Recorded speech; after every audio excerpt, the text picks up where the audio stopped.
Good afternoon. We're going to take you to Spartanburg County right now, where leaders are giving an update. Let's go ahead and listen in. Spartanburg County Emergency Services Director Doug Bryson. You're going to hear from a representative with Spartanburg Water. You're also going to hear from a representative from the United Way of the Piedmont. We've got the National Guard here as well. It's really been a team effort this whole week, and we really appreciate all the support we've gotten from the community. But with that being said, I am going to go ahead and turn it over to our County Council Vice Chairman, David Britt. Thank you. Thank you, Scotty. And I want to say, first thing before I get started, Scotty Kay and her team have done a phenomenal job. Cole Alverson at the county. And everybody in here, she just mentioned the whole team that's beside us and behind us. The storm has long passed since last Friday, but really the work has just begun. Not only in Spartanburg County, but in the upstate, Greenville, Anderson, Cherokee County, and our neighbors to the north in Western Carolina. And when I say the work has just begun, everybody that's in this area has seen it. Devastation like we've never seen in our lifetime, and hopefully we never will see again. It's all around us. Our neighbors to the right and left are all impacted. But the great thing about Spartanburg County and the citizens of South Carolina, they have all come together. And not only the citizens of South Carolina, we got friends, and I'm going to talk about them real quickly, as far away as Bentonville, Arkansas, Richmond, Virginia, Louisiana, all putting their efforts together. The citizens there, the employees in these companies I'll mention, they just want to know, what can we do to help Spartanburg County and our residents here? And that is a great relief, knowing that people care and they're willing to do whatever it is. Just this morning, Walmart, as a corporation, decided they're going to reach out and help. Got a call last night at 8:30 from Brooke Mueller, one of the executives with Walmart. And they put together a convoy today, 49 tractor trailers loaded with water and non-perishable items are being sent not only to Spartanburg County. We have truckloads, a couple truckloads on the east side at the Walmart, the Dorman Center on the west side, a couple truckloads of water and non-perishables there, as well as Greenville, and a majority of these trucks are going to Hendersonville and Asheville, and they have their associates riding with them. I met people from all over the Walmart system, and as I said, they not only are helping today, they help all the time. I got a call yesterday from Luck Corporation, a company that's just moving here. They're building a facility down in Ennery. They have put together a couple truckloads of water, diapers, toilet paper, things that our residents need badly. They've done that, and they're shipping them here. They'll be down somewhere on the southeastern part of the county, hopefully late this afternoon. Look at all the school districts that have finally are getting power. They have also teamed together. Scotty Kay and I were with District 3 yesterday, a community from Cowpens to Packlet that has just been really ripped apart. They finally got power in one of the elementary schools, and they put their kitchen to use and started yesterday serving meals out in the community, delivering, not just asking them to come there. District 7's doing the same thing. I'm sure all the 7 school districts, as they get power, they're utilizing their kitchens to serve the community. Because you don't think about it. We think, okay, like I said, the storm has passed. The pain and suffering really started about Saturday, because a lot of these children don't get a really good meal for breakfast and lunch unless they're at school. And guess what? I don't think school's going to start Monday. I don't want to speak for them, but given the problems that we have, we're just now getting the county roads passable with at least one lane, I think, and Doug will speak to that as of yesterday afternoon. So these children and adults that badly need water, they need food, that's why these resources we're getting are helping. I'd like to say our county team, led by Cole Alverson and Travis Brown and Scotty Kay, along with all these partners up here, they're making it happen. But all the teams, we just need their support. I think right now Duke and all their other electric companies they're working as fast and as feverishly as they can. And we still have not just thousands, we may have 100,000 residents without power. And it's a week now since it all happened. But I can't say enough good things about the good people of Spartanburg and our partners all across the state. We're delivering resources, water, food, and the other things as fast as we can. So let's just keep a positive spirit. Let's work together, and let's be Spartanburg strong as we always are. It's the residents here. I want to say one other thing. The governor of South Carolina, Henry McMaster, and his team, I have called the governor's office at least once a day, sometimes 3 times a day, and they've delivered. Yesterday, again, we needed help, and they delivered. Trey Walker, the chief of staff, has been a fantastic resource to get us food. They got the Red Cross delivering, I think, to this afternoon. This week only, call the experts at Zero-Res and get insanely clean carpets at these. So with that, I think Rusty's going to be the next to speak. So Rusty, it's yours. Thank you, Councilman Britt. First of all, I'd like to thank the many groups of people that have been reaching out, looking at ways to help and offering all kinds of resources and services. David mentioned people are listening from outside our affected area. We really appreciate that.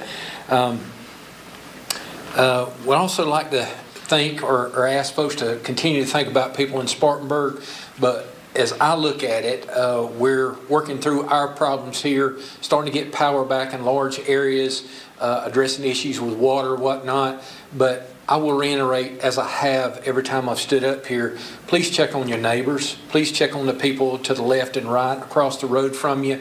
If you have to walk a little ways down, somebody that may be or have been affected, you haven't heard or seen, or if you haven't seen them in a day or two, check on them again.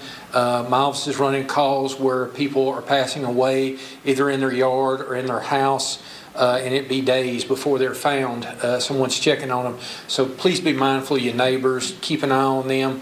If there's something needed, please make the phone call, where it be water, food, however it is. We'd like to make sure they're serviced. Obviously, I'd like to address the issue with the deaths in Spartanburg County.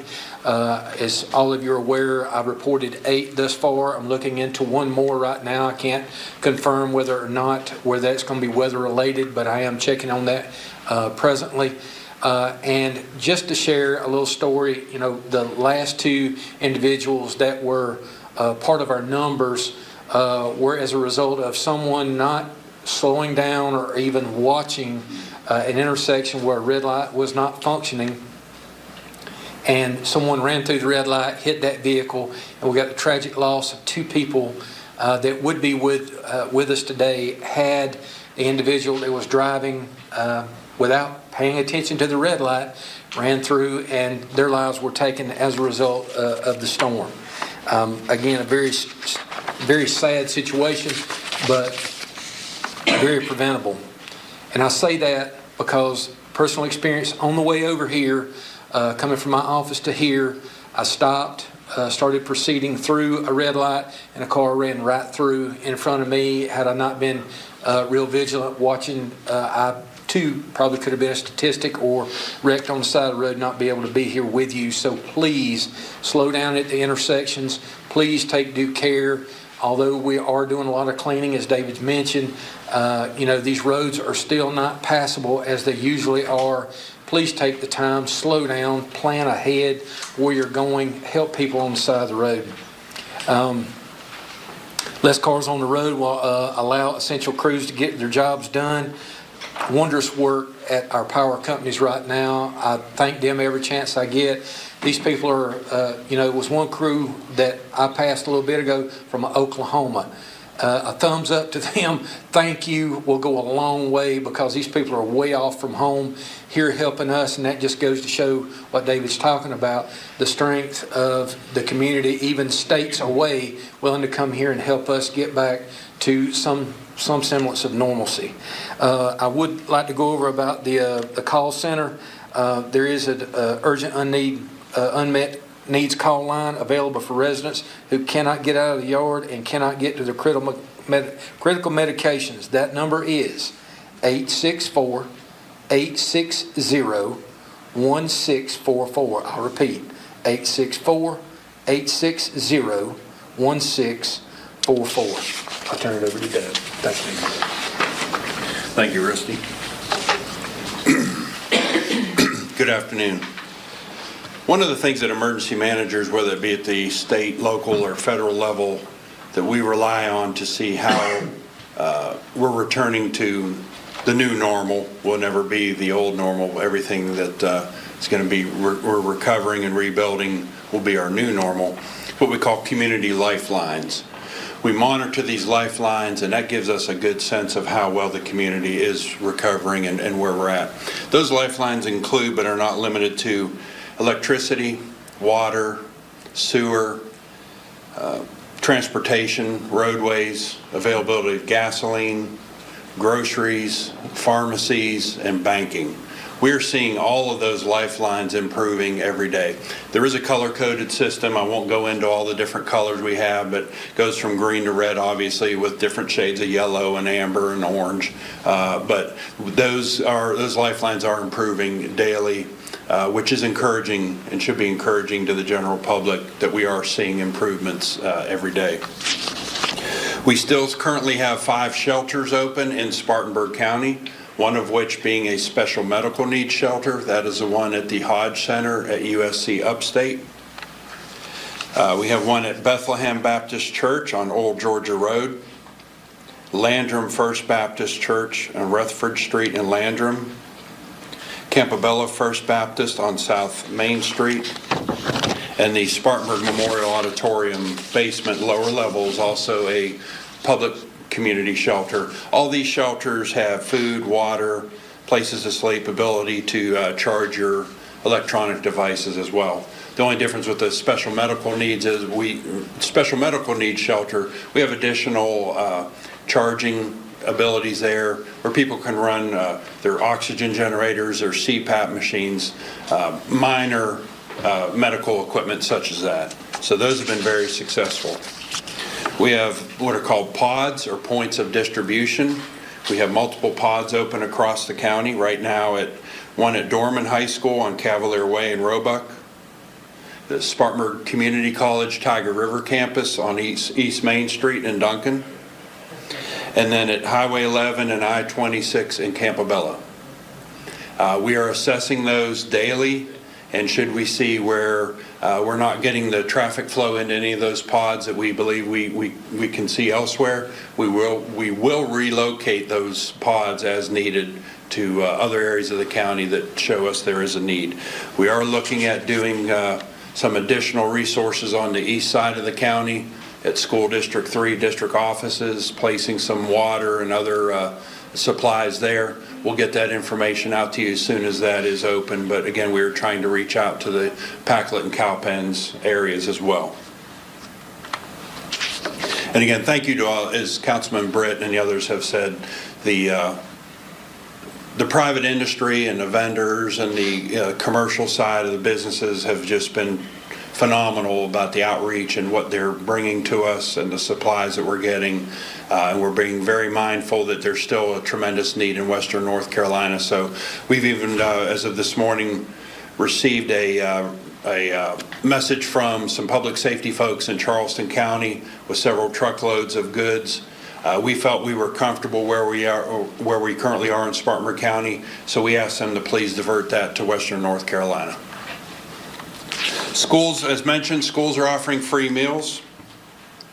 Spartanburg School District 1 will be serving free meals at Landrum High School and Mabry High School today until 1:30 or until supplies last. That may continue out for the next couple of days. School District 2 will be serving meals at Sholey Creek Elementary until 2 p.m. Spartanburg School District 3 will be serving meals at Burnham High School today until 1:30 p.m. And the same area, First Baptist Church of Cowpens will be serving free meals at about around 4 p.m. today. Spartanburg School District 6 will be serving free meals at Fair Forest Elementary, Arcadia Elementary, Woodland Heights Elementary, and Westview Elementary School today and tomorrow until 1 p.m. Also, as Councilman Britt mentioned, the vast majority of county roads are what we call have completed their first push. A first push is making the road accessible to emergency vehicles. That is the first primary priority that we have as first responders.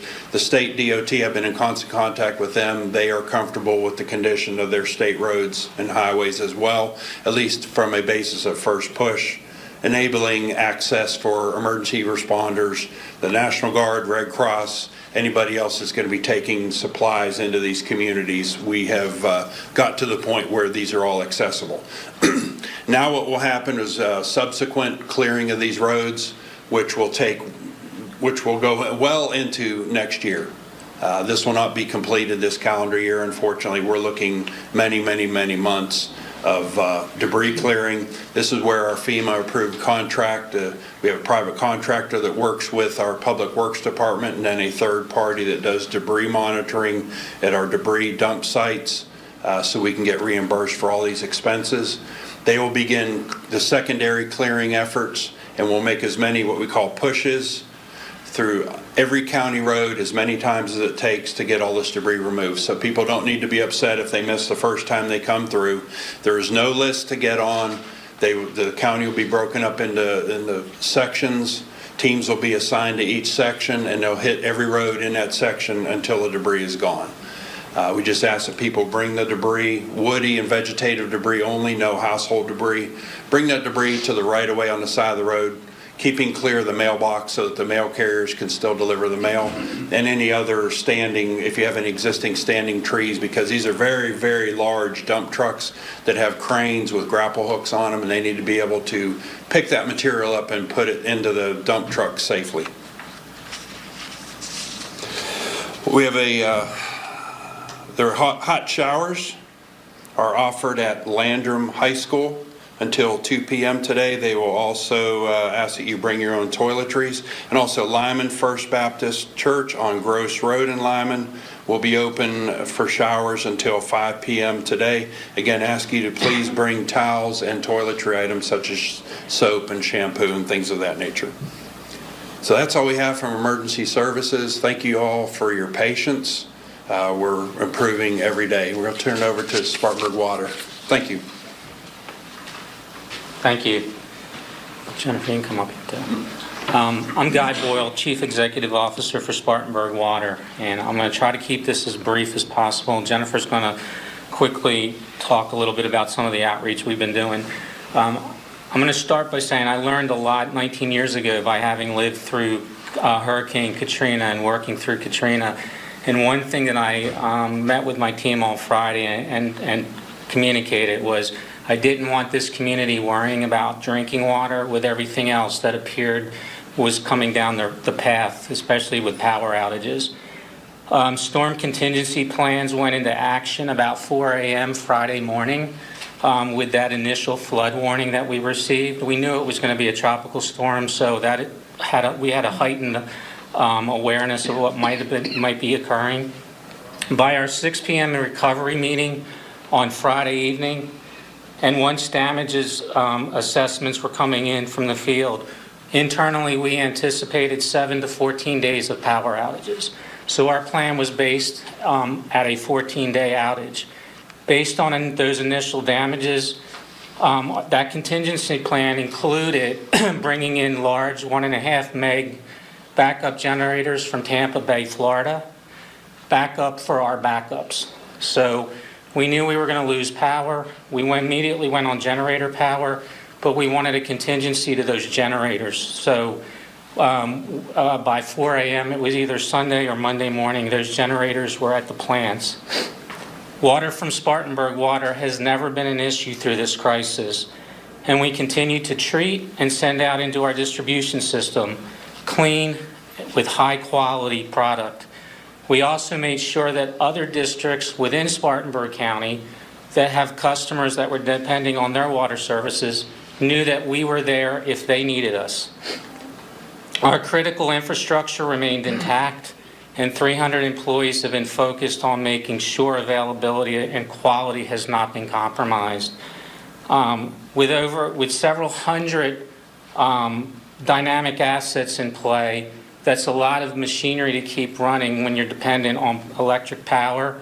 The primary focus was on the drinking water and wastewater facilities, and at no time did any of those facilities go down. At this point, I'm going to turn it over to Jennifer, and she's going to be talking about a few things that we're doing for community outreach. I would also like to mention, not only are we taking care of this community, we've got multiple large tanker trucks coming in that we're going to be filling. We may have already started filling them, that are going to be going to Asheville and Western North Carolina, 6,500 to 10,000 gallon water tankers that will be coming in and filling up at Spartanburg water facilities. So Jennifer, I'll hand it off to you. Yeah, absolutely. So like Guy said, we're very lucky in that water for our Spartanburg water customers has not become an issue. However, we recognize that those that have wells and who do not have power are really struggling, because without power you will not have water. So yesterday and today, and potentially in the next couple of days, we have a water station currently at our collection and distribution facility at 301 South Avenue. It's easily accessible from Southport Road or from South Church Street, and we have water there from 10 to 4 p.m. It is completely drinkable, but can be used for whatever purpose, cooking, bathing, whatnot. We just ask that you bring your own container. You can fill up as much as you want, as many times as you want. So we have it set up as a drive-through facility.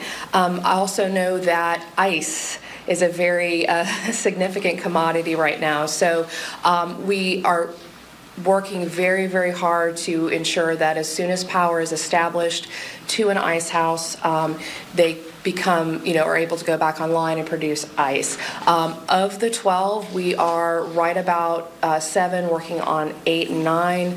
I would just ask, we've had, when they do go offline, that just means they have to replenish. So please be patient with us. There's been a huge, huge demand, including even in Boiling Springs, for example, we saw an 820% increase in sales just in that one ice house in the past 6 days. So thank you so much for your patience, and we appreciate the partnership of everyone in this room. Thank you. On the subject of ice, we want to give the general public some other options that have been made available to us. As Councilman Britt mentioned yesterday, we received a tractor-trailer load of ice from the governor. That is at our main primary point of distribution, our main pod at Spartanburg Community College, Tiger River campus on East Main Street in Duncan. That will remain there. We were able to fortunately keep the refrigerated trailer that was there, so the ice is able to stay, last a lot longer. So that supply is there while supplies last. 7-Eleven will be offering free ice to the community from around 4 p.m. today until supplies last. That is on Nazareth Church Road. Again, that's a 7-Eleven on Nazareth Church Road. Also, the Glendale Fire Department is offering water, ice, charging stations, and showers today. Glendale Fire Department. I want to talk briefly about our recycling centers. If you're looking for a way to dispose of household trash, we have a number of options for you. The Welford landfill will be open to household waste from 7 a.m. to 4:30 p.m. Monday through Saturday.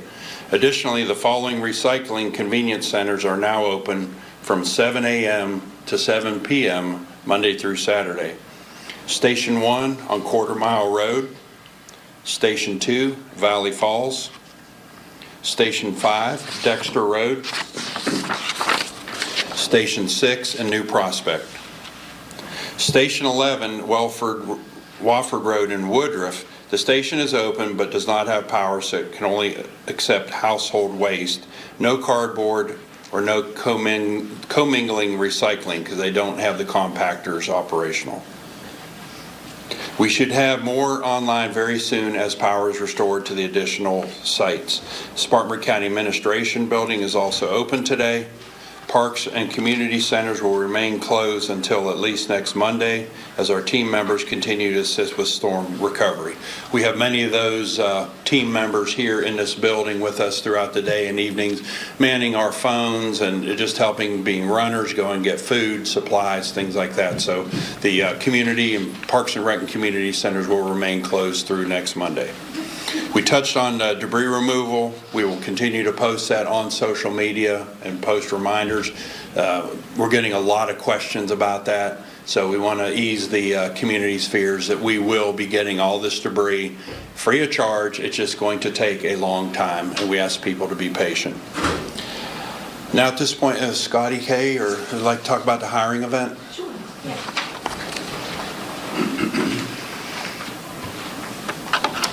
Due to an overwhelming response this morning, we hosted a hiring event for debris monitoring positions because, as Doug was saying, we do have a historic amount of storm debris in Spartanburg County.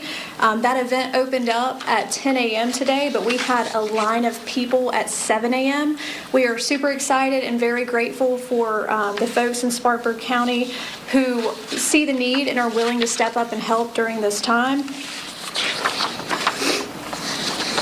Sorry, trying to find my page. So again, if you're looking for a way to help during these unprecedented times and helping us recover from this storm and also get paid, now is your chance. In conjunction with Debris Tech, Spartanburg County is hosting that debris monitoring hiring event today and tomorrow from 10 a.m. to 4 p.m. at the Spartanburg County Administration Building. That address is 366 North Church Street. We've already, like I said, we've already had a huge turnout. We hope that folks will continue to turn out because we will need to hire at least 100 people as data collection and debris monitoring technicians. So individuals could earn over $1,000 a week. Training is provided. It's not very labor intensive. And considering, again, the significant amount of storm debris that our county has endured, we're going to need those extra hands. If hired, you would be responsible for assisting us in monitoring debris removal and collection efforts.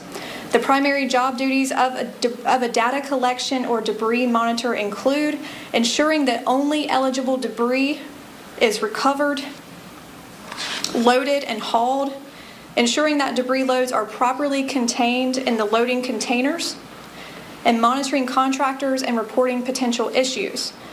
To be hired, you must be at least 18 years old. You must have a valid driver's license, a personal vehicle, and a cell phone.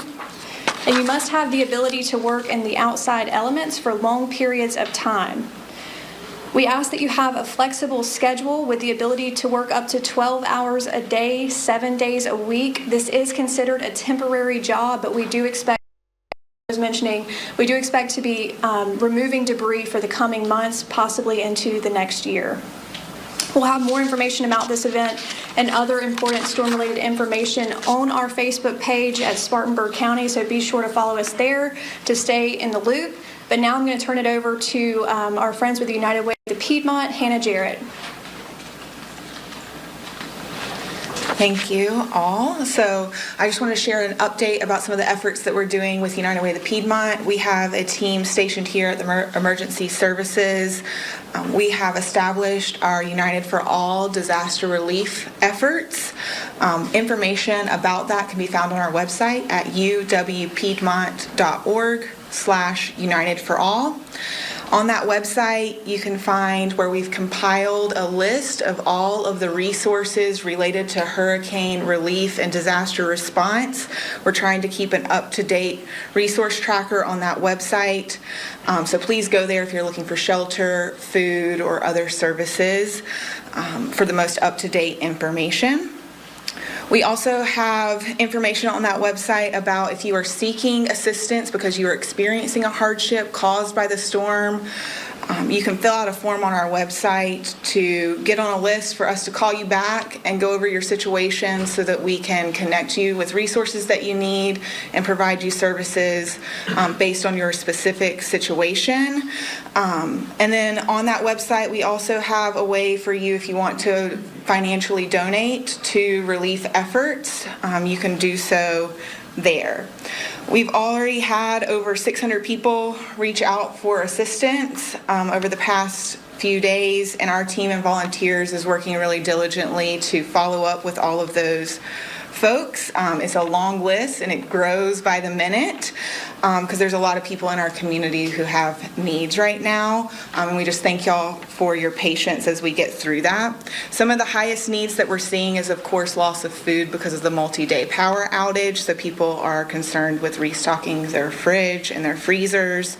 We've had a lot of people displaced from their homes due to flood and tree damage, and people who have lost income due to unpaid time off related to childcare needs or workplaces being closed. We're also seeing a very high need for baby formula in our community as well right now. So by going to uwpiedmont.org/United for All, again, if you are seeking assistance, you can fill out a form on that website, and we will follow up with you to connect you with resources. If you are wanting to donate financially, you can do so there so that we can help more people. As early as Monday, we will also have information on that website about a donation drive that we're doing for those high need items. So if you want to donate in-kind items such as like food, baby formula, that type of thing, we will have a specific list of items that are the highest need items listed on that website, and we will have a donation drop-off on Monday at downtown Spartanburg at the Denny's Tower. And again, more information can be found on the website about that. We will also have a list of volunteer opportunities. So if you're wanting to donate your time to relief efforts, starting as soon as Monday, we will have a list of those biggest need for hands-on volunteers there as well. Please continue to help your neighbors, to give, to donate, to do what you can. We at United Way are here to partner with you and being a helper, and we're here to help our community recover from this. Thank you, Nina. Before we wrap up, I'm going to see if we have any final messages from the folks who are in the room. Would you like to say anything? Good morning. Of course, the National Guard is in the upstate. We're in Spartanburg County, and we remain committed to the citizens here. We are projecting over 1,300 South Carolina National Guardsmen on duty in support of the upstate, and we continue to support our state partners here with whatever the need may be. We remain dedicated, working tirelessly around the clock, 24-hour operations for food and water distribution, shelter assistance, road clearance of trees and debris remains constant until complete, and then to assist in any other vital critical tasks as requested by our partners here. So we just want the community to know that, and we're with you until the very end. So thank you. Thanks, sir. We do want to give a great big thank you to our local media partners for helping us get the word out on all this important information. We do understand that some folks can't access this information yet.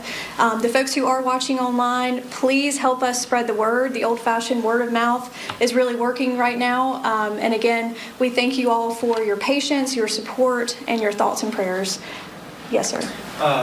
Mr. Bryson, Councilman Britt mentioned that around 100,000 people are still without power in the county. Do you have any kind of update from Duke Energy about the effort to restore that power? No, I cannot speak to that, no, sir. I will say this, Max, and that's a good question. When I say 100,000, that's probably low. I think the number we've heard is around 80,000 households. So if you average 3 people in a household, you're talking about a couple 100,000 people that are without power. So that's why it's very important that we stay focused and work towards a solution. There are a lot of people still hurting in this county. We have 370,000, so when you're talking about potentially 250 to 270,000, that's a lot of folks. They're still wanting to know, when am I going to get power?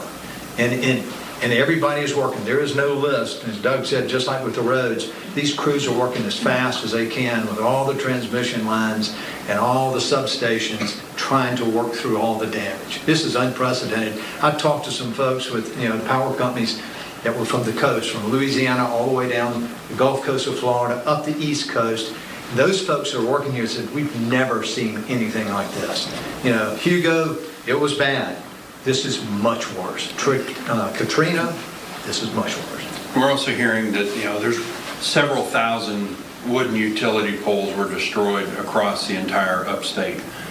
Yesterday, as I was reading, something was put out by Duke Energy for one span. That's to put up 2 poles and the string the cables between that span of poles can take about 4 hours. So you multiply that by the 1,500 to 2,000 poles that were destroyed in the upstate. That gives you a sense of time of how long it's taking. Plus, they have to get the equipment, get the materials, get the proper transformers, get the fuses, and all the hardware that goes with each span. And the coroner mentioned the 2 deaths attributed to the lack of, or the malfunctioning stoplights. Is there going to be any kind of plan for increased police presence at those stoplights? I have not heard of any increased police presence. That's why we're asking the public to please, because there's still a number of areas where the red lights are out. The crews are working diligently to get those pushed back up. So I'm unaware of any police presence. I do know, Max, that we had a couple of deputies at certain high traffic intersections. But again, we've got everyone working around the clock right now. So we've got deputies who are manning our points of distribution centers. We've got them running and grabbing supplies, and then also just responding to their normal, usual calls. And so we want to say that we can monitor those intersections, but really we're calling on the public to just be vigilant, pay attention, slow down, and treat those as four-way stops. And I've requested city council members and some folks within the city to please get, and I did it from the very beginning, please get some officers out there, those major intersections. But fortunately now, a lot of the traffic lights are working. Still not all, just like what Rusty said, even right on Church Street, right near the hospital, there's several working. But we've made that request, and that's about all we can do is put pressure on them. Now I'll go back and address the issue with you. I'm still without power at my residence. We registered when we lost power. They're sending out, if you're fortunate enough to have cell phone service and have your cell phone charged, they are sending out periodic updates on when you can expect or when they're hoping to have your power on. So that is giving some hope to some folks. And I'm in an extreme rural area, so that's why it's taking so long. They have a systematic way of doing it and trying to restore power to the masses first, and then work their way out. Scotty, can I make one more comment? Yeah, absolutely. I'm sorry. I just wanted to make a note that the South Carolina Forestry Commission issued a burn ban beginning October 1st. Yes. And so it's really important. It's not that our area is necessarily more susceptible to fires. It's that all of our firefighting staff, first responders, are dealing with this crisis right now, and they need to be focused on that. So please refrain from burning the debris. We realize that can be difficult, but there are places to put it and then not burn it. So thank you very much. That along with people having their windows open and the smoke rolling in their house, they don't have any way of cooling the house, so a lot of them are leaving their windows open, and that smoke is getting in there, and they're suffering because of that as well. Yeah. I was going to say one other thing. Again, as bad as things have been in the last week, you also see so many good things, just like all the good stuff this team has talked about here. But there's so many people in the community, just like fire departments. The other night, the Drayton Fire Department, Chief Comer and his team put together a hamburger, hot dog cookout just to serve the Drayton community. And that's going on all over this county. And the mayors all coming together and working. Mayor Jared Spencer out in Cowpens, Mayor Canby in Packlet, just trying to help. And they're doing things. Doug Bryson just today, called and said, David, I got this water supply. Where do you need it?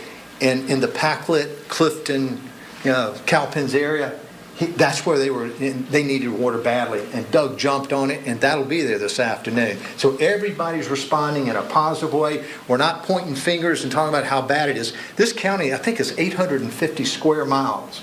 We got over 1,750 county roads. Not state roads, not municipal, county roads. So it is a big county with a lot of people.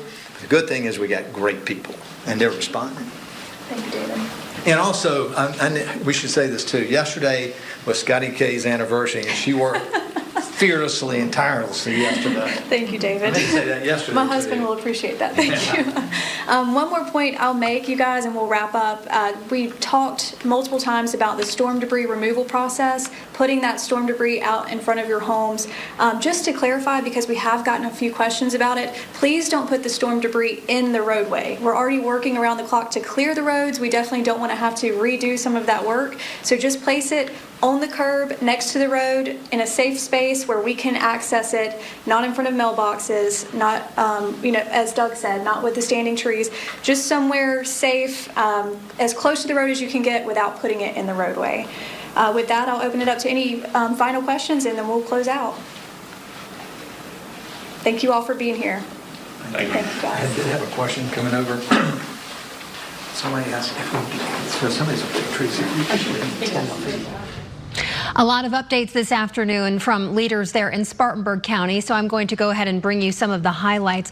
First this afternoon, sadly, Coroner Rusty Clevenger sharing that there are 8 deaths in Spartanburg County related to the storm now. The coroner saying that number may keep growing. And he said this is a reminder for everyone. There have been calls about people passing away in their house or yard, and it's been days before they are found. So the coroner is encouraging all of us to check on our neighbors. He also said some of these fatalities have been from people being hit by cars because drivers have not been paying attention to places where the traffic lights are out. So a reminder as you are out there driving to pay attention to those places and treat them as a 4-way stop if the traffic lights are out. Also, officials are continuing to encourage people to call the urgent unmet needs number instead of 911. This is for people who can't get out of their yards or can't get their critical medication. That number to share with you, the urgent unmet needs number, 864-860-1644. Officials also say there are and that number is right there on your screen.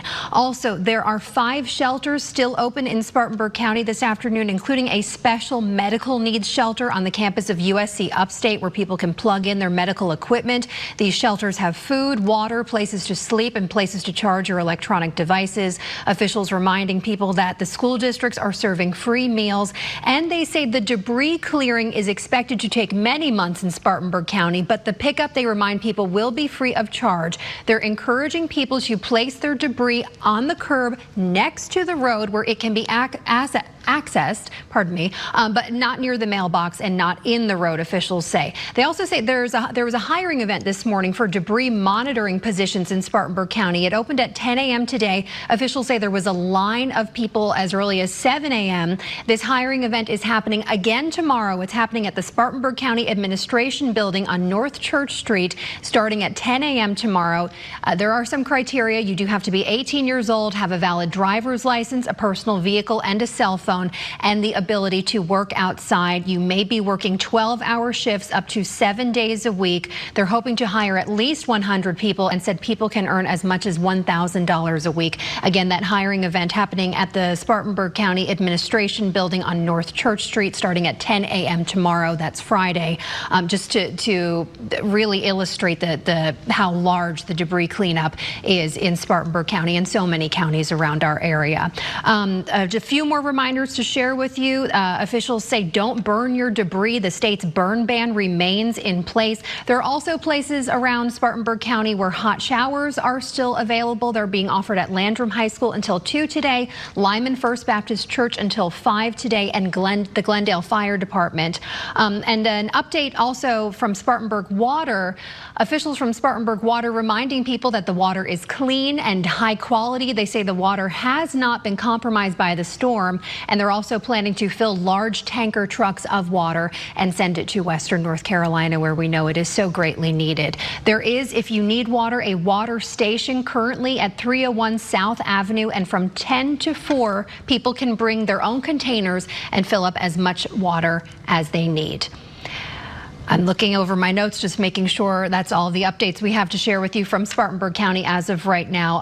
Also, officials saying at Spartanburg Community College in Duncan, people can pick up free ice while supplies last. And officials say the 7-Eleven on Nazareth Church Road will be offering free ice from 4 p.m. until supplies last today. And if you would like to help, the United Way of the Piedmont says you can go to uwpiedmont.org. You can also scan this QR code that you see right here on your screen to donate to the American Red Cross. We are expecting updates from other counties in our area. We're also expecting an update from North Carolina Governor Roy Cooper at 1:30 this afternoon, and we will bring that to you live. Right now, we'll send you back to regular programming.